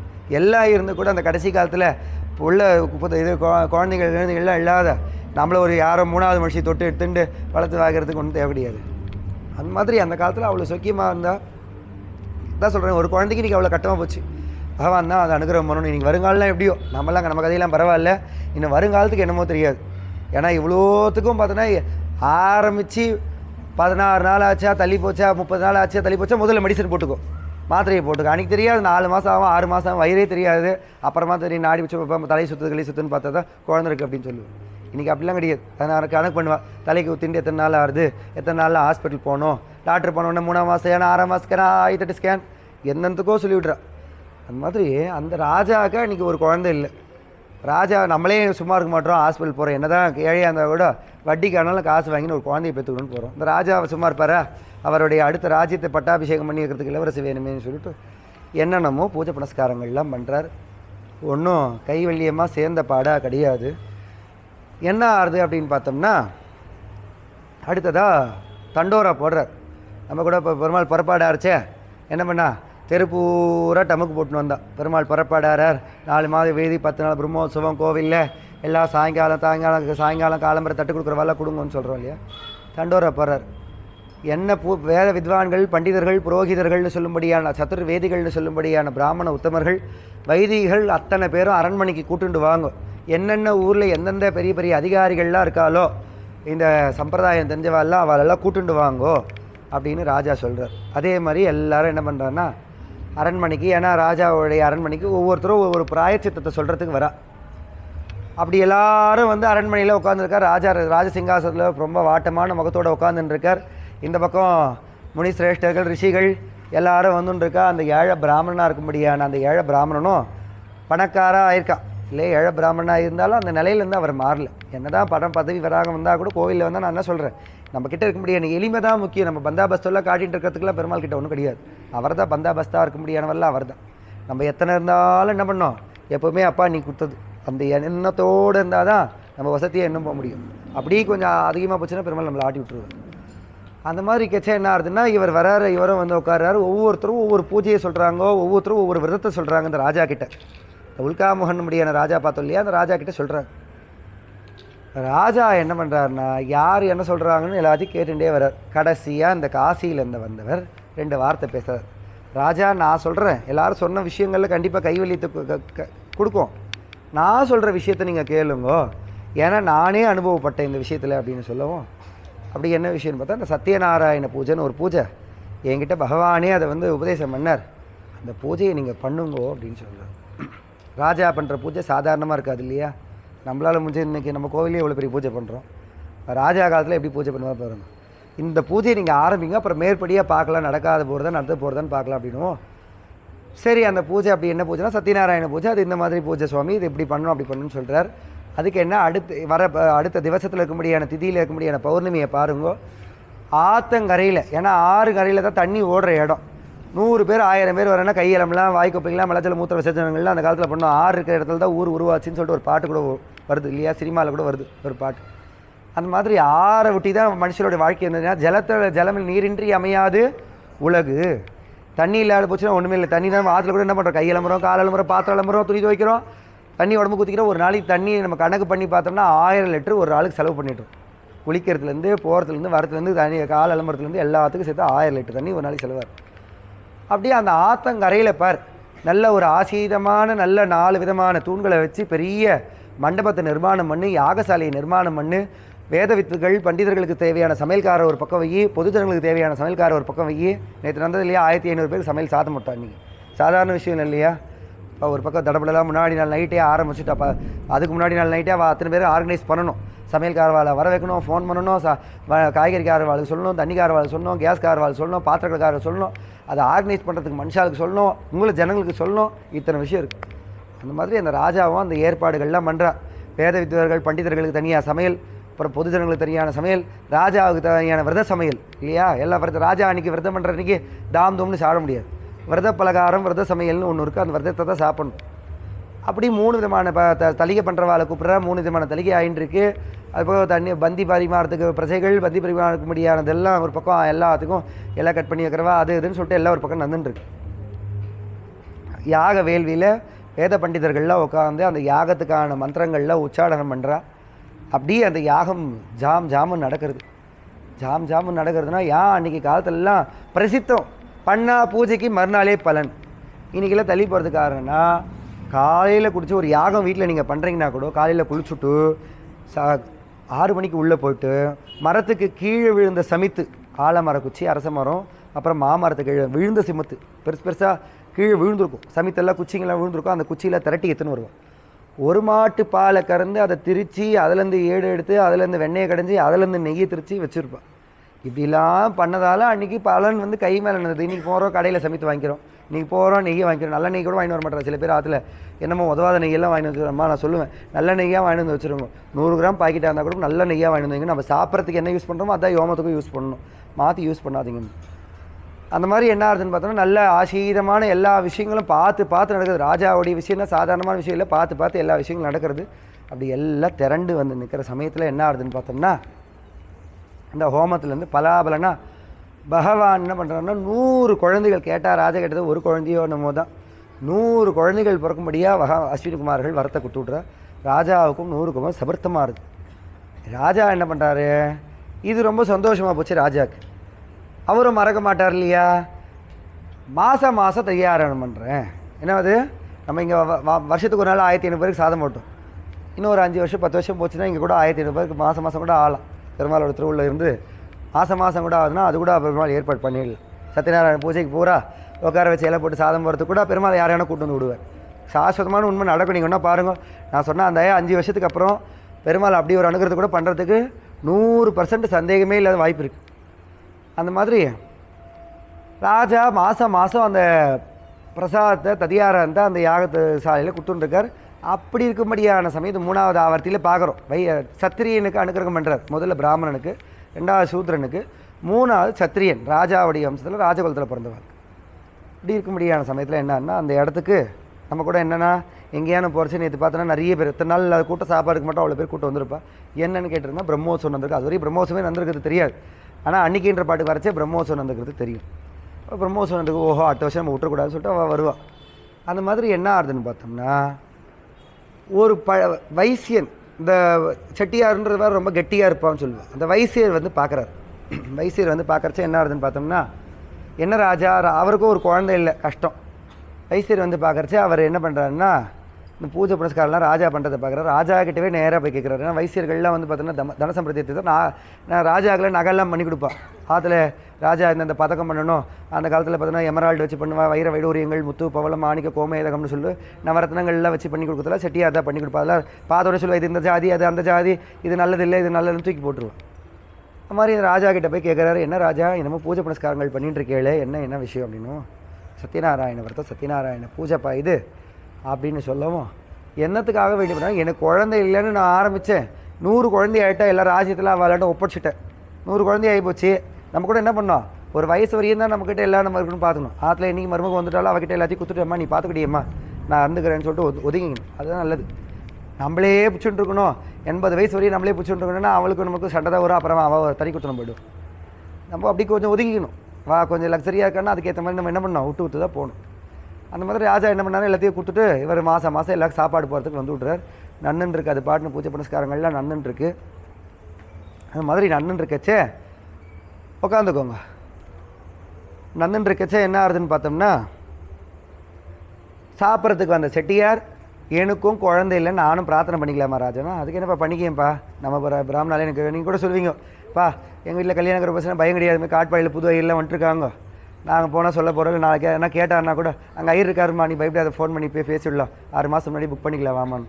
அந்த மாதிரி என்ன பண்ணுறாரு, நம்மக்கிட்டவே நம்மள புரோகிதர் இருக்காருப்பா, அவரே உங்கள்கிட்ட ஆற்றுக்கு அனுப்புகிறேன், நீ பிரார்த்தனை பண்ணிக்கப்பா அப்படின்ட்டு. செட்டியாரும் பிரார்த்தனை பண்ணிக்கிறார். செட்டியார் பிரார்த்தனை பண்ணிட்டு ஆற்றுக்கு போகிறார். லீலாவதி அவள் ஆற்றுக்காரி பேர் கலாவதின்றது பேர் அவள் ஆற்றுக்காருக்கு. ஆற்றுக்காரிக்கிட்ட போய் சொல்கிறார், அம்மா இந்த மாதிரி ராஜா கிட்ட இப்போ சாப்பிட்றதுக்கு போனேன், நம்ம பூஜை புனஸ்காரம் பண்ணிட்டு இருந்தால் நம்ம குழந்தை இல்லையன்றதுக்காக கேட்டுன்னு வந்தேன்டி, நீயும் பிரார்த்தனை பண்ணிக்க, நானும் பிரார்த்தனை பண்ணிக்கலாண்டி பெருமாள் கிட்டேன்ற. 2 பேரும் சேர்த்து என்ன பண்ணுறா, பெருமாள் கிட்ட பிரார்த்தனை பண்ணிக்கிறா. பிரார்த்தனையுடைய பலன் அடுத்த 3வது மாதமே கலாவதி திருவயிறுவாய்த்து கர்ப்பமாறா. கர்ப்பமானோடனே சந்தோஷம். அது வரையும் ஒன்றுமே இல்லை. இங்கே கூட பார்த்தீங்கன்னா 20 வருஷமாக ஒரு அம்மா சொன்னால், நான் இருக்கிறது உண்மையை சொல்கிறேன், 20 வருஷமாக ஒரு அம்மாவுடைய பொண்ணுக்கு குழந்தை இல்லையா. என்கிட்ட வந்து 4-5 பேர் நிறைய பேர் சொன்னால், அந்த 20 வருஷமாக இல்லாத இந்த டாக்டரே சொல்லிட்டாலாம் முடியவே முடியாது அப்படின்னு சொல்லிட்டாள். அவளுக்கு என்னமோ துக்கம். அந்த பெருமாள் கிட்ட பிரார்த்தனை பண்ணிட்டு போனேன் ஒரு மாதம். நான் இந்த மாதிரி குழந்தைக்கே இல்லைன்னு சொல்லிட்டு அவசப்பட்டு இருக்கணும். 20 மாதமாக அவளுக்கே தெரியல. அவள் 3வது மாதமாக கர்ப்பமாக இருக்கிறது அவளுக்கே தெரியல. டாக்டர்கிட்ட போய் செக் பண்ணுறது இந்த மெடிக்கலி மெராக்கள் எல்லாம் தெய்வாதீனமான விஷயம் அப்படின்னு சொல்லிட்டு சொல்லவும் அவள் ரொம்ப சந்தோஷப்பட்டு ஒரு நாள் பிரம்மோத்சவத்தில் வந்து ஆனந்த கண்ணீர் விட்டுட்டு, பெருமாள் நான் எதான பண்ணுறேன்னு சொல்லிட்டு அரிசி பருப்பெல்லாம் வாங்கி கொடுத்துட்டு போனேன். ஒரு அம்மா வந்து பார்த்தீங்கன்னா எங்கள் திருமாங்கலி சொர்ண திருமாங்கலி சாத்தின்னு இருப்பா. 1/2 பவுன் திருமாங்கலி என்னமோ ஒரு பிரார்த்தனை எங்கள் ஆற்றுலேருந்து குட்டாம்ப சொன்னால் சொர்ணமே தந்து சாத்திட்டு போயிருக்கு. பிரம்மோத்சவத்தில் முதல் நாளே ஆரம்பம் பண்ணுற அன்றைக்கே காதில் 1/2 பவுன் திருமாங்கலி எடுத்துன்னு கொடுத்துட்டு போயிட்டான். நல்ல விஷயத்துக்கான விஷயம் தானே. ஏன்னா ஒரு கோவிலில் ஒரு விருத்தியாகுதுன்னா அந்த இடத்துல ஏதோ நல்லது நடக்கிறது. அந்த மாதிரி இந்த செட்டியார் பிரார்த்தனை பண்ணிட்டு போன அடுத்த 3வது மாதம் கலாவதி கர்ப்பமாறாள். கர்ப்பமாகி அவளும் குழந்தை பெற்றுக்கிறதுக்கு என்ன பண்ணுறா, 9 மாதம் சீமந்தம் மாறுது. சீமந்தமாகி வளகாப்பு பூச்சூட்டல் காப்பிடல் எல்லாம் முடியறது. குழந்தை அழகாக பொன் குழந்தை பிறக்கிறது. லீலாவதின்னு பேர் வைக்கிறாங்க. நல்லா ஆச்சரியமாக நல்லா பார்க்குறதுக்கு பப்ளி மாஸ் மாதிரி குழந்தை ஜம்முன்னு இருக்கிறது. நல்லா கையில் இருக்கணும் கனமான குழந்தை, வாரி வள்ளி வச்சுக்கணுன்ற மாதிரி அழகில் இருக்கிறது தான் லீலாவதின்னு பேர் வச்சு குழந்தைய வளர்க்குற. குழந்தை பிறந்த உடனே மாமி சொல்கிறாலாம், என்னென்னா குழந்தை பிறந்துட்டு பூஜை பண்ணலாமேன்னா. ஏண்டி இப்போ தான் சீமந்தம் பண்ண, கையோடு உனக்கு பிரசவத்தை பார்த்துட்டேன். ஏன்னா செட்டியாரெலாம் ரொம்ப கட்டியாக கணக்கு போடுவான்னு சொல்லுவோம். நம்ம கூட கணக்கில் அடிக்கடிக்கு மாதமாக சொல்லுவோம். கணக்கில் நம்ம கோல்டு வாங்கிறதுக்கு போனோம்னா 1 கிராம் என்னமோ 15,000 ரூபா இருக்கலாம். ஜிஎஸ்டி போடுவா, அதுக்கு என்னென்னமோ சிஜிஎஸ்டி எல்லாம் போட்டு அது ஒரு 16,000 18,000 எடுத்து வந்து விட்டுருவா. அது வர செலவு பக்கத்தில் நம்ம 1 கிராம் தான் வாங்கிப்போம். போகிறச்சா அம்மா ட்ரீட் வாங்கி அப்புறம் குழந்தைங்கள என்ன நீ நகை வாங்குறியே எனக்கு இது வாங்கி கொடு, ஐஸ்கிரீம் வாங்கி கொடு. அதுக்கப்புறம் கூட 15,000 நம்ம கணக்கு பண்ணி 20,000 திரும்ப போகிற வழியில் செலவில் என்ன பண்ணணும், 20,000 செலவாகிப்படும். அது மாதிரி என்ன திருப்பி எடுத்து போய் அதே எடுத்து போய் விற்றோம்னா அது 15,000 ரூபா இருந்துச்சுன்னா 14,000 அது அழுக்குக்கு போச்சு, இது போச்சு, அது போச்சு, உருக்கிற கூலி எல்லாம் போச்சுன்னு சொல்லிட்டு ஒரு கணக்கு பண்ணி அதை கம்மி பண்ணிவிடுவேன். அவ்வளோ அளவுக்கு கட்டியாக கணக்கு போட்டுரும். நமக்கு அந்த சாமர்த்தியம் பத்தாது. வைசியோ தன சமிருத்தியத்தியாகான்னு சொல்லிட்டு வைசியருக்கு மக்கள் தான் தனத்தை எப்படி பெருக்கணும்னு தெரியும். ஏன்னா வாரத்தில் இந்த காய்கறியெல்லாம் நம்ம கிள்ளி வேஸ்ட்டு போட்டு விட்றோம் இல்லையா, அப்படி போட மாட்டேன். சட்டுன்னு பூசணிக்காய்க்குள்ளே இருக்க கொஜ்ஜுவெல்லாம் எடுத்துகிட்டு அந்த விதையெல்லாம் எடுத்து வச்சுப்பான். அதை என்ன பண்ணுவாள், சாம்பல் போட்டு வெயிலில் காய வச்சு உணர்த்தி அதை எடுத்துகிட்டு அந்த பருப்பெல்லாம் எடுத்து சாப்பிடுவோம். பூசணி பருப்பை சாப்பிடுவா. அதுக்கு மேலே கொண்டையில் இருக்குது பார்த்திங்களா, அந்த காம்பு இருக்குது பார்த்திங்களா, அந்த காம்பை வெட்டிட்டு அந்த பூசணிக்காய் எல்லாத்தையும் வச்சுட்டு அந்த பூசணிக்காவை நல்லா என்ன பண்ணுவோம், நல்ல எண்ணெயில் வாட்டிட்டு வெயிலில் வச்சு 2 நாள் எடுத்துட்டோன்னா கெட்டு போகாது. அந்த கொண்டை தோசை தவாவில் என்ன பண்ணுவா, தேய்ச்சி 1 மாதத்துக்கு 2 மாதத்துக்கு தாராளமாக யூஸ் பண்ண. நம்ம என்ன பண்ணுவோம், அன்னாட ஒரு வெங்காயத்தை எடுத்து சொருவோம். அது மறுநாள் என்ன ஆகும், எண்ணெயெல்லாம் உறிஞ்சு போய்ட்டு வதங்கி போய்ட்டு தப்புன்னு தூக்கி போடும். வெங்காயம் வைக்கிற வழியானா போச்சு. அது மாதிரி அன்னாட வெங்காயத்தை தேய்க்க வேண்டியது தான் எல்லாம். நம்ம அன்னாட என்ன பண்ணுவோம், ஒரு மாதத்துக்கு கணக்கு போட்டிங்கன்னா 1.5 கிலோ வெங்காயம் தோசை தவலுக்கு தேய்ச்சி கீழே போயிடும். அவள் என்ன பண்ணுவா, பூசணிக்காவை சாமர்த்தியமாக வச்சு அதை தேய்ச்சி சுத்தம் பண்ணிட்டு அதில் தோசை வாத்து கொடுப்பாள். அந்த மாதிரி கணக்கு பண்ணுவேன். ஒரு சின்ன பொருள் ஆனால் கூட அதை சாதாரணமாக தூக்கி போட்டுற மாட்டேன். சின்ன அது மாதிரி தான் தங்கத்தெல்லாம் கூட என்ன பண்ணுவா, சேதாரம் சேர்த்து வச்சாலே அதே ஒரு சவரம் வந்துடும். மாதத்துக்கு ஒரு சவரம் சாதாரணமாக சமைச்சு வச்சுடும். சேதாரம் நம்மக்கிட்டே மனம் வாங்கிப்பார், சேதாரமாக அவருக்கு ஆவாரது இல்லை. அந்த மாதிரி பார்த்து ஜாக்கிரதை. என்னாச்சு ஜாக்கிரதை. அந்த மாதிரி முகம் அமைந்துட்டு அந்த மாதிரி என்ன ஆகுதுன்னு பார்த்தோம்னா, பகவான் பேரில் அந்த வைசியர் வந்து இன்றைக்கி நாளைக்கு தள்ளிகிட்டே போகிறார். பூஜை புனஸ்காரம் பண்ணவே இல்லை. குழந்தையும் வயசுக்கு வந்து விட்றா, கல்யாணம் பண்ணுற பருவம் வந்து விட்றது, கல்யாணமும் ஆகிடுறது. கல்யாணமாகி மாப்பிள்ளையும் என்ன பண்ணுறார், ஆற்றுக்கு வந்து விட்றார். இப்படி எல்லாமே முடிஞ்சு போது மாமி சொல்லிகிட்டே இருக்கா. தள்ளி போது மாமிக்கே ஒரு பக்கம் சீப்பாடான்னு போயிடுது. இவர் பண்ணுற மாதிரி இல்லை, நம்ம இன்னும் சொல்லி போகிறது. மாப்பிள்ளையை கூச்சுண்டு ரத்னசிங்காசனபுரின்னு சொல்லும்படியான சந்திரகேது மகாராஜானும்படியான ராஜா ஆண்டுன்னு இருக்கும்படியான அந்த ராஜ்யபரிமான ரத்னசிங்காசனபுரின்றபடியான ஒரு ரத்னசிங்காபுரம் போயிட்டா என்ன ஆறுதுன்னு பார்த்தோம்னா, அன்றைக்கி ராஜாவோட அரண்மனையிலேருந்து 2 திருடர்கள் என்ன பண்ணால் 2 மூட்டையை கட்டின்ட்டு என்ன பண்ணால் கிடுகிடுன்னு ஓடி வரார். இவர் 2 மூட்டையை அன்றைக்கி வியாபாரம் பண்ணுறதுக்கு அன்றைக்கி பாவக்கா படகுல வந்திருக்கா. அனாயாசம் தாங்கலை. 2 மூட்டையை 2 பேரும் போட்டுண்டு ஒரு இருட்டில் பத்துக்கிறாங்க. அந்த 2 கபடர்கள் ஓடி வந்தா இல்லையா, ராஜாவோட அரண்மனையில் திருடின்னு வந்த கபடர்கள் என்ன பண்ணுறாங்கன்னா, இந்த பக்கம் ஓடுறா. துரத்தின்னு வந்த காவலாளி வாதான் அப்படின்னு சொல்லிட்டு வேலை பிடிச்சிக்கிறேன். திருடர் யார் என்ன ஆகுது, திருட ஒரு பக்கம் ஓடி போயிட்டான். ஆனால் என்னாச்சுன்னா, இந்த திருடு பண்ணவா இவா தான் அப்படின்னு சொல்லிட்டு என்ன பண்ணா, இந்த 2 பேரையும் பிடிச்சி எத்துமே ராஜா கிட்ட நிற்க வச்சுட்டா, ராஜா இவா தான் திருடுன்னு சொல்லிட்டு ஜெயிலில் எத்துமே போட்டு விட்டுரு. அப்பயே புத்தி வந்த படம் இல்லை, ஒரு ஜெயிலில் போட்டாருன்னு சொல்லிட்டு அது பக்கம் இவா 2 பேரும் பாவம். ஆற்றுக்கார 1 மாதம் ஆச்சு, 2 மாதம் ஆச்சு, 3 மாதம் ஆச்சு. ஆற்றுக்கார் இல்லைன்னு தெரிஞ்சவொடனே அந்த காலத்துலலாம் செட்டியார் வீட்டிலலாம் நிறைய இருக்குன்னு சொல்லிட்டு கொள்ளைக்காரன் என்ன பண்ணுறான், கொள்ளைலாம் அடிச்சுன்னு போய்ட்றான். எல்லாத்தையும் கொள்ளை அடிச்சுன்னு போய்ட்றா. என்ன ஆகுதுன்னு பார்த்தோம்னா, இவா 2 பேரும் வஸ்திரமே இல்லாத கூட கிழிஞ்ச தரித்திர துணியோட பாவம் ஒருவேளை சாதத்துக்கே வழி இல்லாத போய்ட்றான். அப்படி இருக்க முடியாத சமயத்தில் என்ன ஆகுதுன்னு பார்த்தோம்னா, அந்த ராஜா மாதம் ஒரு ராஜா இருக்கார் இல்லையா, அந்த உல்காமுகன் ராஜா சாதம் போடுற இடத்துல போய் சாப்பாடு சாப்பிடலாம், வாடி பட்டியமாக இருக்கேன்னு சொல்லிட்டு அங்கே போய் சாப்பிட்றதுக்கு ஒரு பௌர்ணமி போகிறார். அப்படி போகிறச்ச என்ன பண்ணுறான்னா, இவ 2 பேரும் போய் சாப்பிட்றப்போ இந்த பிரார்த்தனையை தான் அப்பா பண்ணவே இல்லைம்மா. அப்பா இது அம்மா கிட்ட பொண்ணு கேட்குறா, அம்மா நீ ஏதோ பூஜை பண்ண சொன்னீங்க, என்னம்மா பூஜை அப்படின்னா, சத்யநாராயண பூஜை தாம்மா அது அப்படின்னு சொல்லுவோம். இந்த பிரார்த்தனைக்கான பூஜை தாம்மா பழிக்கலன்னு சொல்லுவோம். அப்படி என்ன ஆகுதுன்னு பார்த்தோம்னா, அப்போது நம்ம பண்ணலாமா, என்ன இருக்குதோ அதை வச்சு நம்ம வீட்டில் பண்ணலாம் வாமா அப்படின்னு சொல்லவும், அன்றைக்கே என்ன ஆகுதுன்னு பார்த்தோம்னா, பெருமாள் சொப்பனத்தில் போய் சொல்கிறார் அந்த சந்திரகேது மகாராஜா கிட்ட, நீ போட்டு வச்சுக்க ஜெயிலில் போட்டுக்கிற 2 பேரும் நிரபராதி, அவள் 2 பேரும் நீ என்ன பண்ணணும், விடுதலை பண்ணி அனுப்பணும் அப்படின்னு சொல்கிறார். இதுக்கப்புறம் வர ஆவர்த்தி என்னன்றப்போ, பூஜை பண்ணுறோன்னு பிரார்த்தனை பண்ணி போயிட்டா, அன்றைக்கி பூஜை பண்ண போகிறத பார்க்க போகிறோம். அதில் பிரசாதத்தை அவமதிச்சதால என்ன நடக்க போகிறது தான் அடுத்த 2 ஆவர்த்தி. இப்போது சந்திரகேது மகாராஜா கிட்ட பெருமாள் போய் சொப்பனத்தை சொல்லிடுறா, இவள் பூஜை பண்ணணும் பிரார்த்தனை பண்ணிட்டு ஆற்றுக்கு வந்து விட்றா. அங்கே போய் சொப்பனை சொல்கிறான், போட்டுக்கிறவா நிரபராதி, நீ அவளை நாளைக்கு விடுதலை பண்ணுன்னு சொல்லவும், இது 3வது ஆவர்த்தி முடியாது. மனசில் பிரார்த்தனை பண்ணிக்கோங்க. என்ன ஆகுதுன்னு பார்த்தோம்னா, ராஜாவுக்கு பயமாக வீழ்த்து, பெருமாள் எப்படி சொப்பனத்தை சொல்லிட்டாரு அப்படின்னு சொல்லுவோம். அப்போ என்ன பண்ணுறா, பெரிய தானிய குவியலோட மூட்டை முச்சியமாக என்ன பண்ணுறான்னா, அப்பா செட்டியாரே 2 பேரும் மன்னிச்சிருங்க, என்கிட்ட இந்தாங்க இந்த பணத்தை பதவி ஐஸ்வர்யத்தை மொத்தத்தையும் எடுத்துக்கோங்க, நான் பண்ண தப்பான தீர்ப்பு இருக்குது, இந்த பணம் பதவி எல்லாத்தையும் எடுத்துன்னு போங்கன்னு சொல்லிட்டு அவருடைய ராஜ்யத்தில் இருக்கும்படியான பேர் பாதி சொத்தை குட்டு விட்றார். இவர் என்ன பண்ணுறா, அந்த ஓடத்தில் தூக்கி நீ வாழ்க்கை என்ன சந்தோஷம், அப்பயும் புத்தி வந்த படம் கிடையாது. 3 மாதம் ஜெயிலில் இருந்ததுக்கு 30 வருஷம் சேர்த்தா கூட இவ்வளோ சொத்து சேர்க்க முடியாது, இவ்வளோ சொத்து வந்து தேன்ற சந்தோஷத்தில் தூக்கிட்டு வரா.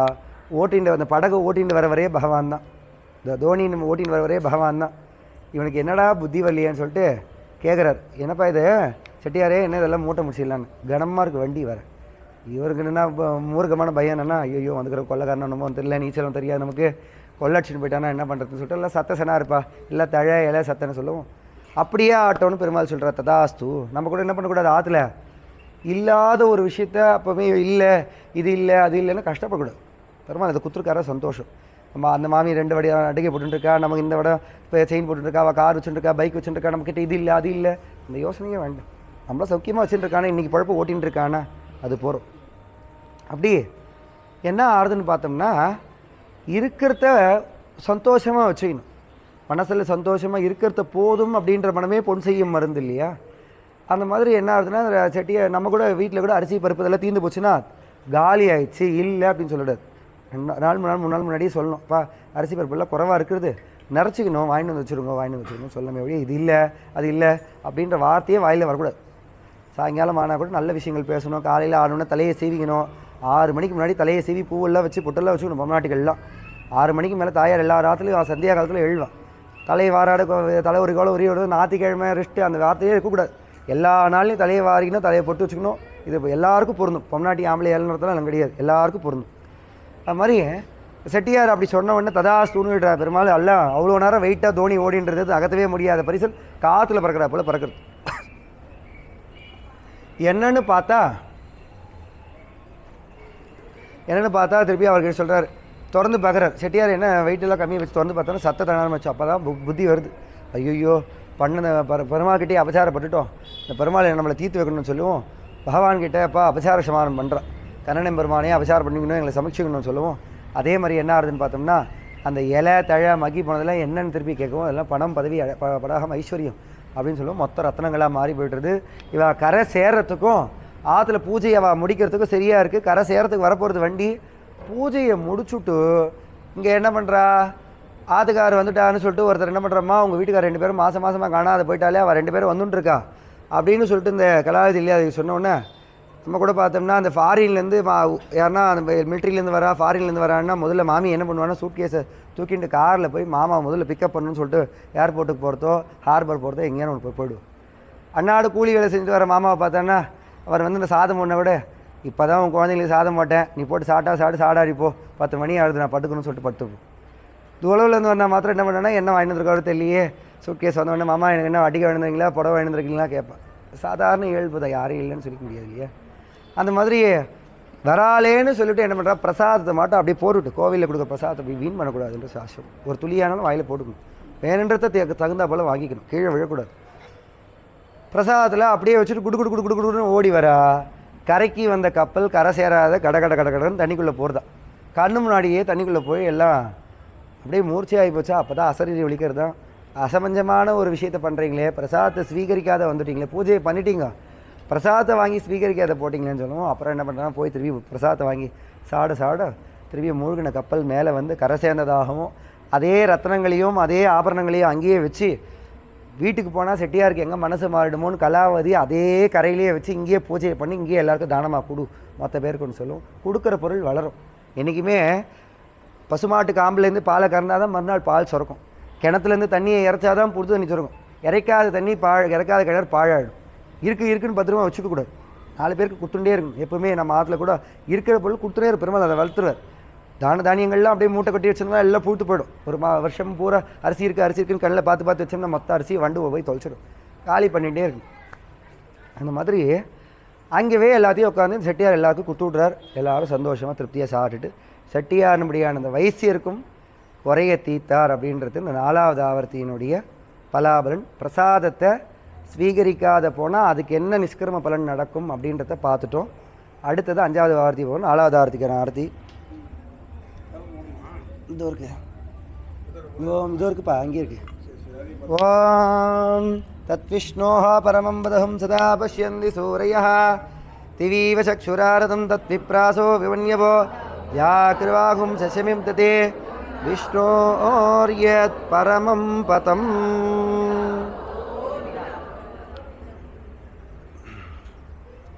அடுத்ததாக 5வது ஆவர்த்தி. இந்த 5வது ஆவர்த்தியில் என்ன பார்க்குறோம் அப்படின்னு பார்த்தோம்னா, இதே பிரசாதத்தை ஸ்வீகரிக்காத பண்ணணும். என்னதான் ராஜாவாக இருந்தால் கூட கோவிலில் கொடுக்குற பிரசாதத்தை என்ன பண்ணணும், அவமதிப்பு பண்ணக்கூடாது அப்படின்றத சாஸ்திரம் சொல்கிறது.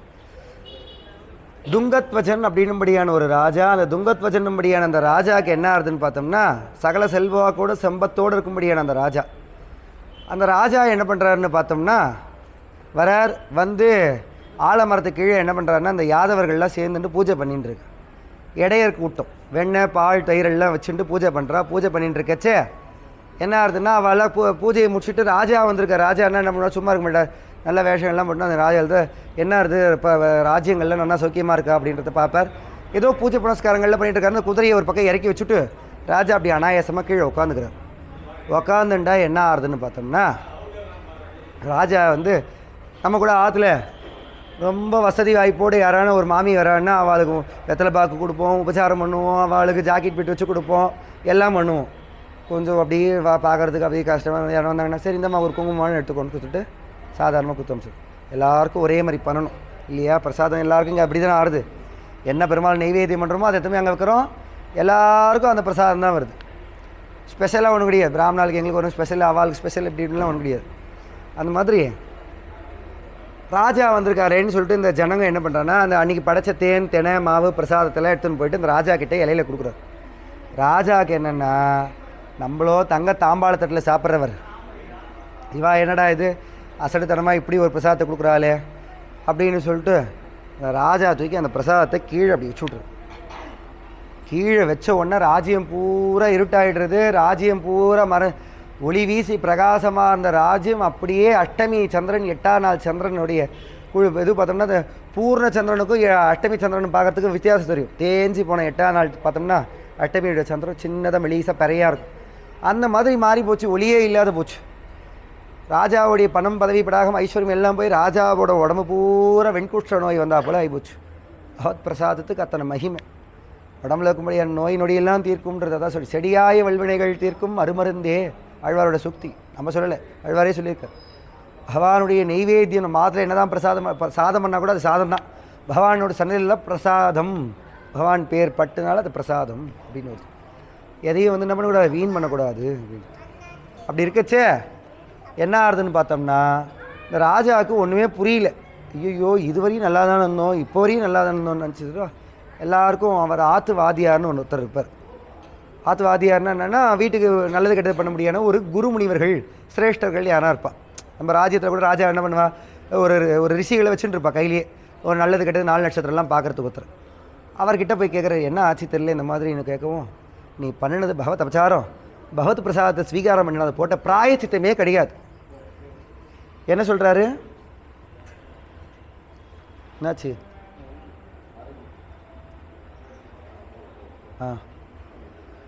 பகவத் பிரசாதத்தை ஸ்வீகரிக்காத பண்ணதுக்கு பிராயச்சித்தமே கிடையாது.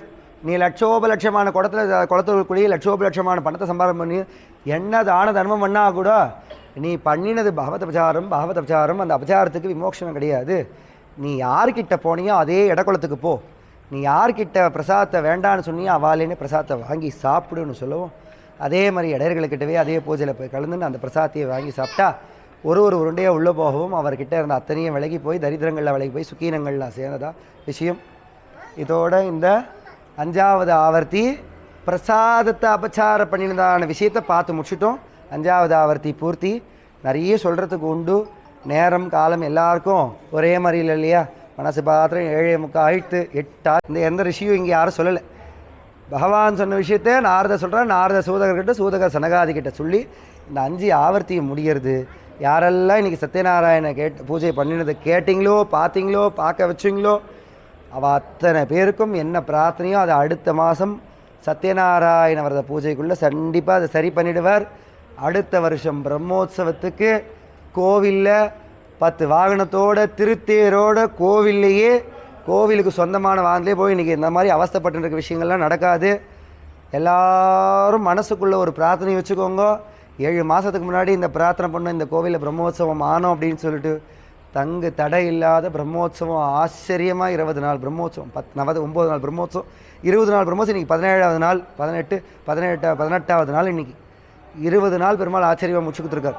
அதனால் ஒரு இடத்துலையும் ஒரு சின்ன குழப்பமோ சஞ்சலமோ பெருமாள் கொடுக்கவே இல்லை. இன்றைக்கி கூட வானம் அப்படி இப்படின்னு உருண்டு பிறண்டுன்றது யாரும் நனையாததான் ஆற்று போவீங்க. அதனால் இவ்வளோ பெரிய தலை கட்டி கொடுத்த எம்பெருமான் அடுத்த வருஷம் புது தேரோட புது வாகனத்தோட கோவிலுக்கு சொந்தமான அத்தனையும் கோவிலுக்கு சொந்தமாகவே இருக்கணும் அப்படின்றத மனசில் பிரார்த்திச்சுட்டு தெரிஞ்சவ அத்தனை பேருக்கும் யாரெல்லாம் வசதி வாய்ப்போடு இருக்காளோ அவளுக்கெல்லாம் நீங்கள்லாம் போய் ஒரு வார்த்தை சொல்லி இந்த தேர் திருவிழாவை சிறப்பாக நடத்தி பெருமாளுடைய வாகனம் பெருமாளுக்கே சொத்தாக இருக்கணும்னு சொல்லிட்டு பிரார்த்தனை பண்ணிக்கோங்க. அவசியம் நடத்தி கொடுப்பார். எல்லாரும் யாருக்கும் ஐயமே வேண்டாம், கட்டாயம் நடத்தி கொடுப்பார் இந்த பெருமாள். அதனால் யார் என்னென்ன பிரார்த்தனை பண்ணிக்கோங்க அத்தனை பிரார்த்தனை பெருமாள் குறவில்லாத நடத்தி வைக்கணும்னு சொல்லிட்டு இந்த பிரார்த்தனை பண்ணிட்டு 5வது ஆவர்த்தியை பூர்த்தி பண்ணிக்கலாம்.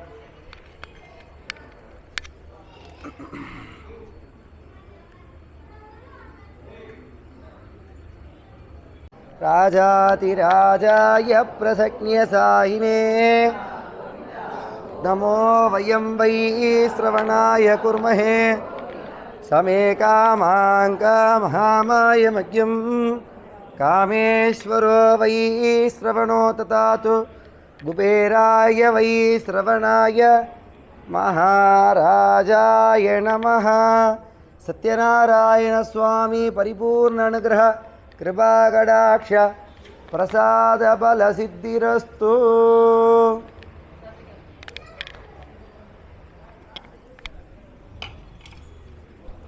எம்பெருமான் எல்லாருக்கும் வாரி வாரி குறவில்லாத கொடுத்து எல்லாருக்கும் அனுகிரக பாஷானம் பண்ணணும்னு பிரார்த்தனை பண்ணிக்கோங்க. ஒருத்தருக்கும் வரிசையாக நின்றுக்கோங்க. ஏன்னா நான் ஒருத்தர் தான் இருக்கேன், எல்லோரும் அந்தந்த வேலையில் இருக்காங்க தனித்தனியாக. நீங்கள் எல்லாம் கொஞ்சம் வரிசை